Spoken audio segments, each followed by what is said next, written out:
જ્યેષ્ઠ માસ 2026 વટ સાવિત્રી પૂર્ણિમા ભાગ 1 વ્રતનો મહિમા ક્યારે છે? પૂજા મુહૂર્ત, ચંદ્રોદય અને પવિત્ર શરૂઆત. શ્રી ગણેશાય નમઃ. શ્રી ગુરુભ્યો નમઃ. શ્રી લક્ષ્મીનારાયણાય નમઃ. જ્યેષ્ઠ માસની પૂર્ણિમા હિન્દુ ધર્મમાં અત્યંત પવિત્ર માનવામાં આવે છે.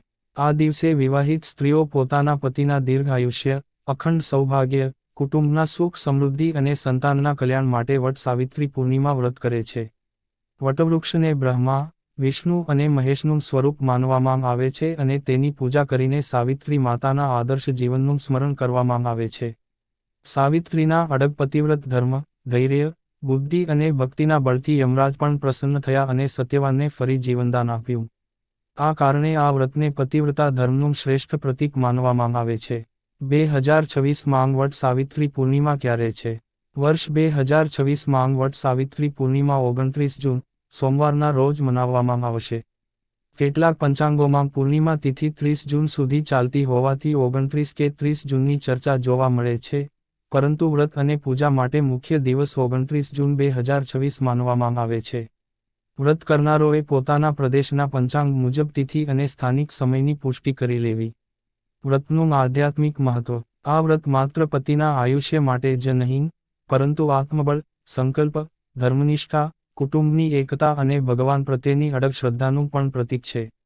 સાવિત્રી આપણને શીખવે છે કે સત્ય, ધર્મ અને ભક્તિથી અશક્ય લાગતું કાર્ય પણ શક્ય બની શકે છે. વટવૃક્ષ લાંબા આયુષ્ય, સ્થિરતા અને જીવનશક્તિનું પ્રતીક છે. તેની મૂળ, થડ અને ડાળીઓમાં ત્રિમૂર્તિનું નિવાસ માનવામાં આવે છે. તેથી તેની પરિક્રમા અને પૂજાથી વિશેષ પુણ્ય પ્રાપ્ત થાય છે. પૂજાની તૈયારી. સવારે બ્રહ્મ મુહૂર્તમાં ઉઠીને સ્નાન કરવું. સ્વચ્છ અથવા નવા વસ્ત્રો ધારણ કરવા. પૂજા સ્થળે ભગવાન વિષ્ણુ, માતા સાવિત્રી અને વટવૃક્ષનું સ્મરણ કરવું. પૂજાની સામગ્રી. કંકુ, હળદર, અક્ષત, ફૂલ અને ફૂલહાર, દીવો અને ધૂપ, નૈવેદ્ય, ફળ, કાચો સૂતર, વટવૃક્ષ પર વળાવવા માટે, પાણીનો કલશ, પાન, સોપારી, નાળિયેર, દક્ષિણા. પૂજા વિધિ. સંકલ્પ કરીને ભગવાન વિષ્ણુ, માતા લક્ષ્મી અને સાવિત્રીનું ધ્યાન કરવું. ત્યારબાદ વટવૃક્ષને જળ અર્પણ કરવું, કંકુ ચોખા ચઢાવવા, ફૂલ અર્પણ કરવા અને કાચા સૂતરને વટવૃક્ષની આસપાસ વળી પરિક્રમા કરવી. અંતે સાવિત્રી સત્યવાનની કથા સાંભળવી અથવા વાંચવી અને આરતી કરવી. ચંદ્રદર્શનનું મહત્વ. પૂર્ણિમાના દિવસે ચંદ્રદર્શનને શુભ માનવામાં આવે છે. ચંદ્ર ભગવાનને અર્ઘ્ય અર્પણ કરીને પરિવારના સુખ, શાંતિ અને સમૃદ્ધિ માટે પ્રાર્થના કરવામાં આવે છે. સ્થાનિક સ્થળ અનુસાર ચંદ્રોદયનો સમય થોડો બદલાઈ શકે છે, તેથી પોતાના શહેરના પંચાંગનો સમય અનુસરવો. વ્રતના નિયમો. વ્રત દરમિયાન ક્રોધ, અસત્ય, નિંદા અને અપવિત્ર વિચારોનો ત્યાગ કરવો. શક્ય હોય તો દિવસભર ભગવાનના નામનું સ્મરણ કરવું, દાન કરવું અને જરૂરિયાતમંદોની સેવા કરવી. કથાનો પ્રારંભ. પ્રાચીન સમયમાં મદ્રદેશમાં અશ્વપતિ નામના એક ધર્મનિષ્ઠ રાજા રાજ્ય કરતા હતા. તેમની રાણી માલવી અત્યંત પવિત્ર અને સદ્ગુણી હતી. રાજ્યમાં સુખ સમૃદ્ધિ હતી, પરંતુ એક દુઃખ તેમને સતત સતાવતું હતું, તેમને સંતાન ન હતું. રાજા અને રાણીએ વર્ષો સુધી યજ્ઞ, જપ, તપ અને દાન કર્યા. અંતે તેમને માતા સાવિત્રીની આરાધના કરવાનો સંકલ્પ કર્યો. દિવસ રાત ભક્તિ કર્યા પછી દેવી પ્રસન્ન થઈ અને આશીર્વાદ આપ્યો. હે રાજન, તારા ઘરમાં એક દિવ્ય કન્યાનો જન્મ થશે. તે ધર્મ, જ્ઞાન અને પતિવ્રતાનું તેજ સમગ્ર વિશ્વમાં પ્રસિદ્ધ કરશે. થોડા સમય પછી રાજમહેલમાં એક અતિ સુંદર અને તેજસ્વી કન્યાનો જન્મ થયો. તેનું નામ દેવીના આશીર્વાદથી સાવિત્રી રાખવામાં આવ્યું. બાળપણથી જ સાવિત્રી વિનમ્ર, જ્ઞાનવાન, કરુણાસભર અને ધર્મપ્રિય હતી. જેમ જેમ તે મોટી થતી ગઈ તેમ તેમ તેનું તેજ અને ગુણ સમગ્ર આર્યાવર્તમાં પ્રસિદ્ધ થયા. અનેક રાજકુમારો તેની સાથે લગ્ન કરવા ઈચ્છતા હતા, પરંતુ સાવિત્રીનું મન માત્ર ધર્મ અને સત્યના માર્ગમાં હતું. એક દિવસ રાજા અશ્વપતિએ કહ્યું, પુત્રી, હવે તું યુવાન થઈ ગઈ છે. તું પોતાના માટે યોગ્ય જીવનસાથીની પસંદગી કર. પિતાની આજ્ઞા લઈને સાવિત્રી તીર્થયાત્રા અને વિવિધ રાજ્યોની મુલાકાતે નીકળી. આ યાત્રા દરમિયાન જ તેનું જીવન એક એવા વળાંક પર પહોંચવાનું હતું, જ્યાંથી સમગ્ર વિશ્વને પતિવ્રતા ધર્મનું સર્વોત્તમ આદર્શ મળવાનું હતું. ભાગ 1 સમાપ્ત. ભાગ 2 માંગ. સાવિત્રીની સત્યવાન સાથે પ્રથમ મુલાકાત, દેવર્ષિ નારદની ભવિષ્યવાણી, સત્યવાનના અલ્પ આયુષ્યનું રહસ્ય અને છતાં પણ સાવિત્રીનો અડગ સંકલ્પ. આ સમગ્ર પ્રસંગનું વિસ્તૃત વર્ણન આપવામાં આવશે. જ્યેષ્ઠ માસ 2026 વટ સાવિત્રી પૂર્ણિમા ભાગ 2 સાવિત્રી અને સત્યવાનની પ્રથમ મુલાકાત દેવર્ષિ નારદની ભવિષ્યવાણી અને અડગ સંકલ્પ શ્રી ગણેશાય નમઃ શ્રી સાવિત્રી માતાએ નમઃ પાછલા ભાગમાં આપણે જાણ્યું કે મદ્રદેશના રાજા અશ્વપતિને દેવી સાવિત્રીના આશીર્વાદથી એક દિવ્ય કન્યા પ્રાપ્ત થઈ. તેનું નામ સાવિત્રી રાખવામાં આવ્યું. હવે કથા એક એવા પ્રસંગ તરફ આગળ વધે છે જે સનાતન ધર્મમાં પતિવ્રતાના સર્વોચ્ચ આદર્શ તરીકે માનવામાં આવે છે. યોગ્ય વરની શોધ. રાજા અશ્વપતિએ પોતાની પુત્રીને કહ્યું, હે પુત્રી, હવે તું પોતે જ પોતાના માટે યોગ્ય વરની પસંદગી કર, જે ધર્મનિષ્ઠ, સત્યવાદી અને સદાચારી હોય, તે જ તારો જીવનસાથી બનવો જોઈએ. પિતાની આજ્ઞા લઈને સાવિત્રી વૃદ્ધ મંત્રીઓ અને સેવિકાઓ સાથે અનેક આશ્રમો, તીર્થો અને રાજ્યોની યાત્રાએ નીકળી. તે જ્યાં જ્યાં ગઈ ત્યાં ઋષિઓના આશીર્વાદ લીધા, ગૌસેવા કરી, યજ્ઞસ્થળોના દર્શન કર્યા અને ધર્મમાર્ગનું પાલન કર્યું. વનમાં એક દિવ્ય મુલાકાત. એક દિવસ યાત્રા દરમિયાન સાવિત્રી એક સુંદર વનમાં પહોંચી. ત્યાં ઋષિઓના આશ્રમો હતા, પક્ષીઓનું કલરવ ગુંજતું હતું અને પ્રકૃતિ દિવ્ય શાંતિથી ભરાઈ હતી. એ જ સમયે તેણે એક યુવાનને જોયો. તે પોતાના વૃદ્ધ અને અંધ માતા પિતાની સેવા કરતો હતો. ખભા પર લાકડાનો ભાર હતો, પરંતુ ચહેરા પર તેજ, આંખોમાં કરુણા અને વાણીમાં વિનમ્રતા હતી. તે યુવાન હતો સત્યવાન. સત્યવાન કોઈ સામાન્ય યુવાન ન હતો.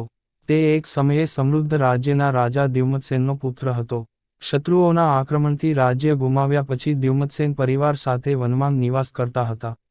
રાજકુમાર હોવા છતાં સત્યવાને ક્યારેય ફરિયાદ કરી નહોતી. તે રોજ જંગલમાંથી ફળ અને લાકડાં લાવી પોતાના માતા પિતાની સેવા કરતો. સાવિત્રીના હૃદયમાં તરત જ ભાવ જાગ્યો, આ જ મારા જીવનસાથી છે. સત્યવાનના ગુણો. સાવિત્રીએ આશ્રમના ઋષિઓ પાસેથી સત્યવાન વિશે જાણ્યું. તેમણે કહ્યું, તે સત્યનો ઉપાસક છે, માતા પિતાનો આદર્શ સેવક છે, દાનવીર છે, ક્યારેય અસત્ય બોલતો નથી, પ્રાણીઓ પ્રત્યે દયાળુ છે, ભગવાનમાં અખંડ શ્રદ્ધા ધરાવે છે. સાવિત્રીને ખાતરી થઈ ગઈ કે ધન, વૈભવ કે રાજ્ય કરતાં સદાચાર અને ધર્મ સૌથી મોટું ધન છે. રાજમહેલમાં પરત ફરવું. સાવિત્રી પોતાના પિતાના મહેલમાં પરત આવી. રાજા અશ્વપતિએ પ્રેમથી પૂછ્યું, પુત્રી, શું તું પોતાના માટે યોગ્ય વરની પસંદગી કરી છે? સાવિત્રીએ નમ્રતાથી જવાબ આપ્યો, હા પિતાશ્રી, મેં રાજા દ્યુમત્સેનના પુત્ર સત્યવાનને મારા પતિ તરીકે પસંદ કર્યો છે. રાજા આનંદિત થયા, પરંતુ એ જ સમયે રાજસભામાં એક મહાન ઋષિ પધાર્યા. તે હતા દેવર્ષિ નારદ. દેવર્ષિ નારદનું આગમન. રાજાએ તેમનું સન્માન કર્યું અને સાવિત્રીની પસંદગી વિશે જણાવ્યું. નારદજીએ થોડો સમય ધ્યાન કર્યું. પછી ગંભીર સ્વરે બોલ્યા, રાજન, સત્યવાન જેટલા ગુણો કોઈમાં નથી. તે ધર્મનિષ્ઠ, તેજસ્વી, દયાળુ અને સર્વગુણ સંપન્ન છે. રાજા અને રાણી પ્રસન્ન થઈ ગયા. પરંતુ નારદજીએ આગળ કહ્યું, પરંતુ એક ગંભીર વાત છે. આ સાંભળતાં આખી સભામાં શાંતિ છવાઈ ગઈ.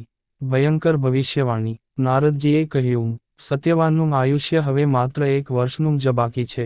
આ શબ્દો સાંભળતાં જ રાજા અશ્વપતિ અને રાણી માલવી સ્તબ્ધ થઈ ગયા. તેમણે વિચાર્યું, આવો સદ્ગુણી યુવાન, અને માત્ર 1 વર્ષનું આયુષ્ય. રાજાના હૃદયમાં ભારે દુઃખ છવાઈ ગયું. પિતાની વિનંતી. રાજાએ સાવિત્રીને સમજાવ્યું, પુત્રી, તું બીજી પસંદગી કરી લે. હું તને દુઃખી જોવા માંગતો નથી. રાણીએ પણ કહ્યું, બેટી, તારા જીવનનો પ્રશ્ન છે. પરંતુ સાવિત્રી શાંત રહી. તેના ચહેરા પર ભય નહોતો. તેની આંખોમાં અડગ વિશ્વાસ હતો. સાવિત્રીનો અડગ સંકલ્પ. સાવિત્રીએ ધીરજપૂર્વક જવાબ આપ્યો, પિતાશ્રી, આર્યકન્યા પોતાના જીવનમાં માત્ર એક જ વખત પતિની પસંદગી કરે છે. મારું મન, મારો ધર્મ અને મારું જીવન હવે સત્યવાનને સમર્પિત છે. આયુષ્ય લાંબુ હોય કે ટૂંકું, મારા માટે તે જ મારા પતિ છે. રાજા અશ્વપતિ ફરી સમજાવવા લાગ્યા. પરંતુ સાવિત્રીનો નિર્ણય બદલાયો નહીં. નારદજીનું આશીર્વાદ. દેવર્ષિ નારદ સ્મિત કરીને બોલ્યા, રાજન, તમારી પુત્રી સામાન્ય સ્ત્રી નથી. તેના પતિવ્રત ધર્મનું તેજ ત્રણેય લોકમાં પ્રસિદ્ધ થશે. ધર્મ પર અડગ રહેનારને ભગવાન પણ મદદ કરે છે. આ શબ્દો સાંભળીને રાજા અશ્વપતિએ અંતે સાવિત્રીનો નિર્ણય સ્વીકારી લીધો. લગ્નની તૈયારીઓ. શુભ મુહૂર્ત નક્કી કરવામાં આવ્યો. રાજમહેલમાં વૈદિક મંત્રોના સ્વર ગુંજવા લાગ્યા. બ્રાહ્મણોએ યજ્ઞ કર્યો. સાવિત્રી અને સત્યવાનનો વૈદિક વિધિથી વિવાહ સંપન્ન થયો. રાજકુમારી હોવા છતાં સાવિત્રીએ મહેલના વૈભવનો ત્યાગ કરીને પોતાના પતિ સાથે વનમાં જવાનું પસંદ કર્યું. વનજીવનની શરૂઆત. વનમાં પહોંચીને તેણે પોતાના સાસુ સસરાની સેવા શરૂ કરી. સવારે વહેલા ઉઠીને આશ્રમની સફાઈ, પાણી લાવવું, ભોજન બનાવવું, યજ્ઞ માટે સમિધા એકત્ર કરવી અને વૃદ્ધ માતા પિતાની સેવા, આ બધું તે આનંદથી કરતી. તેના ચહેરા પર ક્યારેય થાક દેખાતો નહોતો. સત્યવાન પણ પત્નીના પ્રેમ, સેવા અને ધર્મનિષ્ઠા જોઈને અત્યંત પ્રસન્ન રહેતા. સમય ઝડપથી પસાર થયો. એક પછી એક દિવસો પસાર થતા ગયા. સાવિત્રીને દેવર્ષિ નારદના શબ્દો સતત યાદ રહેતા. જેમ જેમ એક વર્ષ પૂર્ણ થવાનો સમય નજીક આવતો ગયો, તેમ તેમ તેનું મન ભગવાનના સ્મરણમાં વધુ લીન થતું ગયું. તે સતત પ્રાર્થના કરતી, હે શ્રીહરિ, જો મારા પતિવ્રત ધર્મમાં સત્ય છે, તો મારા પતિનું કલ્યાણ કરજો. પરંતુ બહારથી તે હંમેશા શાંત અને પ્રસન્ન રહેતી, જેથી કોઈને ચિંતા ન થાય. ભાગ 2 સમાપ્ત. ભાગ 3 માંગ. દેવર્ષિ નારદે જણાવેલા એક વર્ષનો અંતિમ દિવસ, સાવિત્રીનું કઠોર 3 દિવસનું વ્રત, સત્યવાન સાથે જંગલમાં જવાની ઘટના, સત્યવાનનું અચાનક બેભાન થવું અને યમરાજના દિવ્ય પ્રાગટ્યનું અત્યંત ભાવસભર અને વિગતવાર વર્ણન રજૂ કરવામાં આવશે.